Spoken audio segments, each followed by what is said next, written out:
আকাশের চাঁদটা আজ বড্ড মলিন, যেন কোনো দুঃসংবাদে মুষে আছে।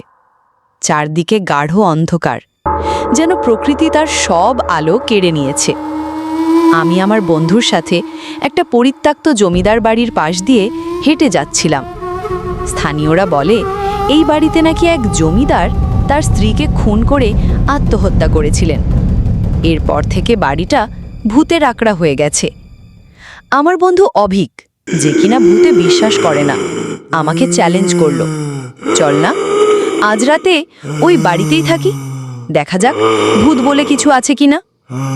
আমি ভয় পেয়ে বললাম, পাগল নাকি, ওসব নিয়ে মজা করিস না। কিন্তু অভিকের জেদ ছিল প্রবল। সে আমাকে এক প্রকার জোর করেই বাড়ির ভেতরে নিয়ে গেল। ভেতরে প্রবেশ করতেই একটা স্যাঁতস্যাঁতে গন্ধ নাকে এলো। চারদিকে মাকড়সার জাল, ধুলোর আস্তরণ, ভাঙা আসবাবপত্রগুলো যেন কোনো পুরনো দিনের গল্প বলছে। হঠাৎ একটা অদ্ভুত শব্দে আমরা চমকে উঠলাম। কিসের শব্দ এটা? আমি ফিসফিস করে অভিককে জিজ্ঞেস করলাম। অভিক বলল, কিছু না, হয়তো কোনো ইঁদুর হবে। কিন্তু আমরা দুজনেই জানতাম ওটা ইঁদুরের শব্দ ছিল না। শব্দটা ছিল অনেকটা কান্নার মতো, যা আমাদের মেরুদণ্ড দিয়ে একটা ঠান্ডা স্রোত বইয়ে দিল। অভিক তখনও তার সাহস বজায় রাখার চেষ্টা করছিল। সে হাসার চেষ্টা করে বলল, দেখলি তোর ভূতের কান্না, এবার চল একটা ঘুম দি। আমরা একটা ভাঙা ঘরে গিয়ে শুয়ে পড়লাম। রাত যত গভীর হতে লাগলো ততই অদ্ভুত সব ঘটনা ঘটতে লাগলো। একটা সময় মনে হলো কেউ যেন আমাদের মাথার উপর দিয়ে হেঁটে যাচ্ছে, অথচ আমরা ছাড়া আর কেউ ছিল না। একটা তীব্র কান্নার শব্দে আমাদের ঘুম ভেঙে গেল। এবার শব্দটা খুব কাছ থেকে আসছে। অভিকও ভয় পেয়ে গেল, তার চোখ মুখে ভয়ের স্পষ্ট ছাপ। কে ওখানে? অভিক ভয়ে ভয়ে বলল।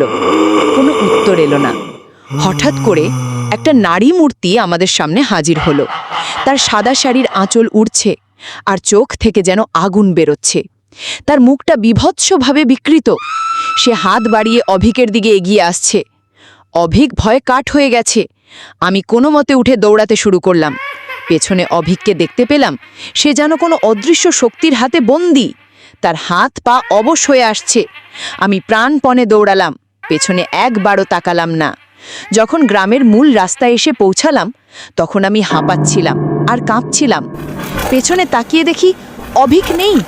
তাকে আর কোনোদিন খুঁজে পাওয়া যায়নি। কেউ বলে সে নাকি ওই ভূতের হাতে মারা গেছে, আর কেউ বলে সে নাকি নিজেই পাগল হয়ে হারিয়ে গেছে। আমি শুধু জানি সেই রাতটা